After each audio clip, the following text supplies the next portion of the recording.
Hey, it's Mark Eitel, host of the Mr. Mortgage Show, and you are listening to the Daily Dose. And today is July 11th, Monday, July 11th, aka 7-Eleven Day. You know what that means? You can run down to your local 7-Eleven and get a free Slurpee. Nothing like a Coca-Cola flavored Slurpee on the way home from work. In addition to it being 7-Eleven Day and Free Slurpee Day, there were some interesting headlines today, actually, in real estate, one of which was published in Bloomberg, and I'll share it to the Facebook page. They're talking about purchase contracts canceling at nearly a 15% rate. So I found that super interesting, alarming at first glance. But then I dug a little deeper into the article, as I have a tendency to do, reading past the headlines, as I always say on the radio show.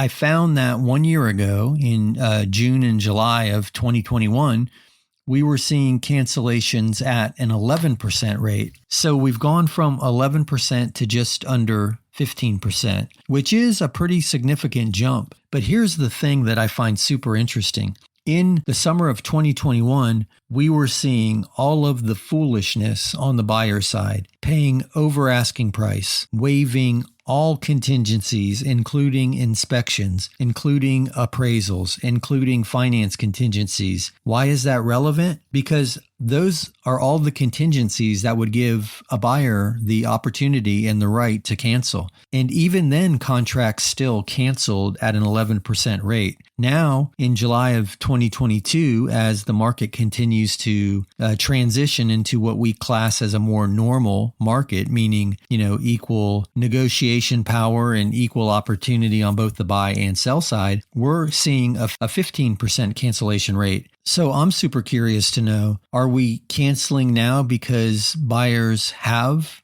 those contingencies built in and they've done the home inspection and found repairs that need to be done, and maybe sellers are unwilling to make those repairs? Or perhaps it's the finance contingency, or the property's not appraising. But my point in sharing that is just to make everyone aware that yes, there is an uptick in cancellations, but there's also a huge uptick in the opportunity to cancel for buyers. Interest rates aren't helping. Maybe interest rates spiked in June, which they did after the Federal Reserve's announcement, and suddenly buyers were no longer able to qualify, and they had to invoke their finance contingency to cancel the contract. But my point in that is I'm not sure that the cancellation percentage alone is a fair evaluation of a buyer's willingness to or desire to purchase a property. The property just may not have passed inspection, or the seller was unwilling to make the repairs that were discovered during the inspection, or the property didn't appraise because the appreciation rate is slowing a bit. I'm sharing all this only to point out that in addition to the spike, if you will, or the increase in the percentage of cancellations, also there's a spike in the opportunity to cancel by buyers. So it may not be end of the world, doom and gloom news. It's certainly something to pay attention to. But I think given the fact that the contingencies are now becoming standard practice, which, hey, really, they always should have been.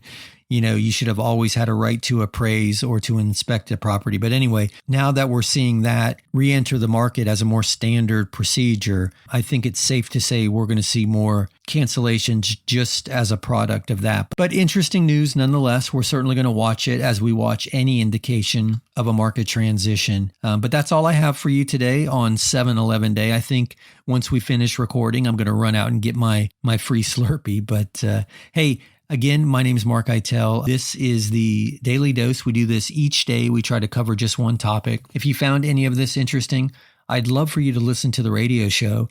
We're live every Saturday at 9 a.m. on iHeartRadio. You can just go to the iHeart app and search The Mr. Mortgage Show, and you'll find us. Also, too, check out the Facebook page. I'll actually publish the Bloomberg article that I just referenced to the Facebook page, and just go to Facebook and search The Mr. Mortgage Show. And if you want to check out more Daily Dose episodes or listen to the radio show replays, you can find those at MrMortgageRadio.com. So anyway, that's it. That's all I have for you today. My name is Mark Eitel. You've been listening to the Daily Dose, and we will talk again tomorrow. Thank you.